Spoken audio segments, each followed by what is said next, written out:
Tu as ta part de responsabilité, oh. Tu as ta part de responsabilité. Non, Dieu pile pas foutu.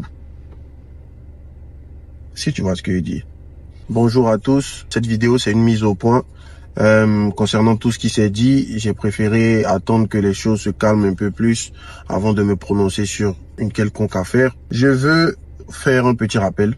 Je vous ai dit, à chaque fois qu'on m'a posé la question, que je n'exerce pas pleinement le ministère de chantre. Je suis un artiste et un artiste chrétien. Ça veut dire que je suis un artiste à prendre au même titre que tous les autres. Sauf que moi, j'ai dédié mon art à Jésus. Plutôt que de chanter pour des intérêts personnels, moi je chante pour la gloire de Dieu. Dieu pile pas photo par exemple.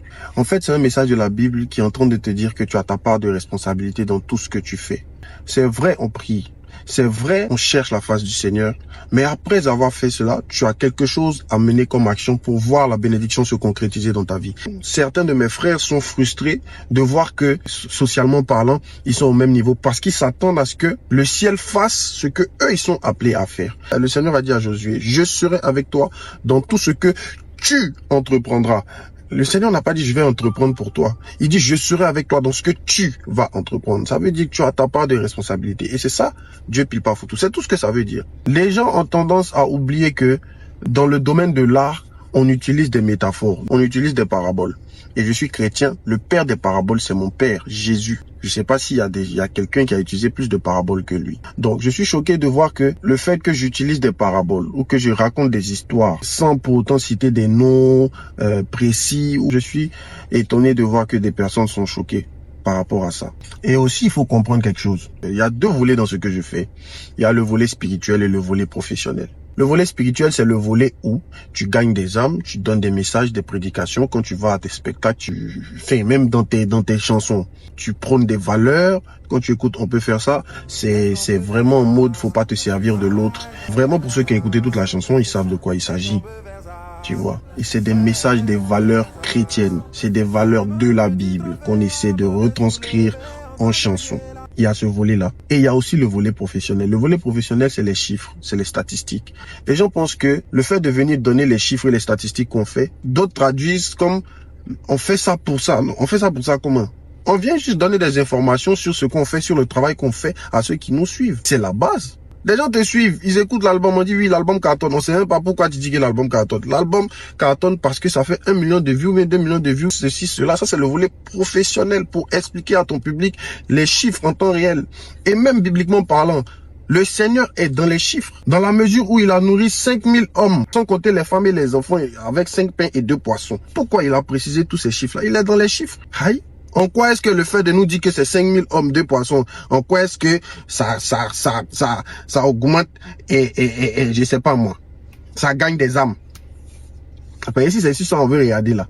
En quoi est-ce que ça gagne des âmes? Bon, les 5000 qui ont mangé là, est-ce que nous on a mangé aussi? On n'a pas mangé.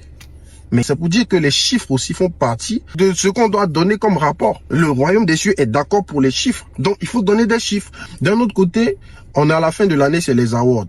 Et les awards, c'est censé féliciter le travail acharné des artistes. Vous savez, le premier salaire d'un artiste, c'est les applaudissements. On donne beaucoup au public. Donc, si à la fin de l'année, des gens veulent récompenser le travail, récompenser notre sueur, récompenser nos efforts en nous donnant des trophées pour la qualité du travail qu'on produit, pourquoi on doit cracher dessus? En quoi est-ce que recevoir une récompense pour son travail, c'est mondain? En quoi? Au contraire, ça encourage, c'est motivant. Ça te pousse à continuer ce que tu fais parce que tu vois les fruits de ton travail. Parce que tu t'es pas couché. Par derrière, tu as sorti peut-être un album qui a cartonné. Il y a des albums qui sortent, qui passent inaperçus. Peut-être tu as rempli des salles là-bas, tu es allé à Paris, tu as fait le Zénith, tu as fait ceci, tu as fait cela. Les gens voient ça, on dit, ah, vraiment, on te récompenser pour le travail que tu as. C'est un soulagement en tant qu'artiste. Les trophées qu'on nous donne, il n'y a pas l'argent dedans, hein, la plupart du temps. Quand tu regardes ça, tu te rappelles que ouais, en fait, tu as travaillé dans ta vie, tu as laissé des traces. C'est comme un tableau d'honneur à l'école. Donc, vous êtes en train de dire que nos petits frères n'ont qu'à refuser les tableaux d'honneur parce qu'ils sont chrétiens. Ils le font pour la gloire de Dieu. Ceux qui disent de refuser les trophées ou bien de ne pas, faut pas nous, chrétiens, on va aller dans les cérémonies où on veut nous distinguer là. C'est comme si vous êtes en train de dire que quand tu travailles et que ton patron veut te faire une augmentation de salaire parce que tu es chrétien, tu dois refuser. Dieu va te bénir, Seigneur, mon frère.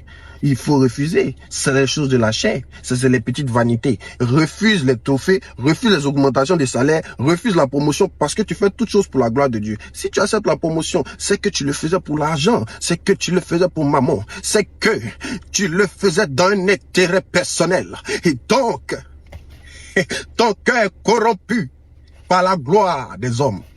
Arrêtez ça. C'est quoi? Donc, c'est le volet de travail qui nous demande de poster des chiffres. C'est le volet de travail qui nous ramène les trophées. Moi, j'ai été choqué. Je vais vous dire aujourd'hui, quand j'ai été Primus d'or 2022, meilleur artiste du pays, vous savez, derrière le Primus d'or, il y a une récompense, il y a une maison de 200 millions. Les gens qui disent qu'ils sont frères dans la foi savent qu'il y a une récompense de 200 millions. Mais ils sont fâchés parce que moi, j'ai gagné cette récompense-là. En mode, ça, c'est les choses du monde. C'est une maison de 200 millions on te donné là. Ça, c'est les choses du monde. Donc, c'est dormir dehors là. C'est ça qui sont les choses de l'esprit. Ça veut dire que c'est dormir sur le trottoir là. C'est ça qui est spirituel jusqu'à... Pourquoi vous êtes méchant comme ça? On dit que ton frère a travaillé. Et puis, en fait, on lutte pas les trophées, nous. Bon, moi, personnellement, je lutte pas les trophées. J'ai jamais emmené un courrier à des awards pour une nomination. Jamais de la vie. C'est les gens qui regardent le travail que tu fais, qui t'envoient un courrier pour dire, félicitations, vous avez été nominé. C'est ton travail qui parle pour toi. C'est pas nous qui venons nous battre pour ça, non. C'est ton travail. On regarde ton travail et puis on te dit, toi là, tu peux être le meilleur artiste dans ta catégorie. Maintenant, qu'est-ce que toi tu fais? Tu as ton public qui est là. Bah, les gars, votons pour avoir le trophée. Il y a quoi de charnel à ça? Il y a quoi de mauvais à ça? Il y a déjà beaucoup de restrictions dans la vie chrétienne. Si on peut se faire plaisir de temps en temps avec des petits trophées, des petites vanités, laissez-nous le faire. Laissez-nous faire. Et vous savez, on n'est vraiment pas prophète chez soi. Nous, quand on venait en 2021 là, on est venu avec Allumer la lumière, on n'entendait pas parler d'album. On est venu, on a fait le palais de la culture, Esplanade, 8000 personnes sont venues. On n'entendait pas parler trop de concerts. Mais regardez la période de 2021, après qu'on soit venu. Regardez tout ce qui a suivi en termes de spectacle. Quand on partait faire le Casino de Paris en 2022 là, on n'avait jamais entendu parler du Casino de Paris. Tu connaissais le Casino de Paris? On n'entendait même pas parler même des artistes africains qui vont aller affronter les grandes salles en Europe. On n'entendait pas parler de ça. Quand le Seigneur utilise une personne pour ouvrir une porte, il y a un minimum de reconnaissance auquel on s'attend. Aujourd'hui, faire le Casino de Paris, c'est un exploit. Tout le monde a... Mais Dieu a utilisé quelqu'un pour ouvrir cette porte-là. Il y a un minimum de reconnaissance. La Bible dit, celui qui a été fidèle dans ce qui est aux autres, on sera fidèle dans ce qui est à lui. Ça, maintenant, je parle à mes frères ivoiriens. Apprenez à honorer ce que vous avez. Apprenez à honorer ce que vous avez. Là, on va le 3 janvier, on va au Zénith de Paris. 6000 personnes, Zénith de Paris. On va porter le drapeau du pays, le drapeau du royaume des cieux. Applaudissez ça. Et puis arrêtez les débats à cause d'une petite expression. Dieu pile pas photo. Comment ça là, ça peut créer polémique? Dieu pile pas photo. Tu as déjà vu Dieu piler photo? Bon, laissons côté chanson. Toi, tu as déjà vu Dieu est pilon, est moitié piler photo. Tu l'as déjà vu. Mais on dit maintenant, il pile pas photo, tu es fâché, c'est pourquoi? Oh, on sait pas ce qui chante, on sait pas ce qui... En tout cas, que Dieu nous bénisse. Je suis fier de mon public. Je suis fier de mon Dieu. Je suis fier de ce qu'il fait au travers de nous. Je bénis le Seigneur pour mon public. Les commandos, on se donne rendez-vous très bientôt dans chaque pays où on n'est pas encore passé. Préparez-vous, on vient en 2025 chez vous. On est ensemble. 10.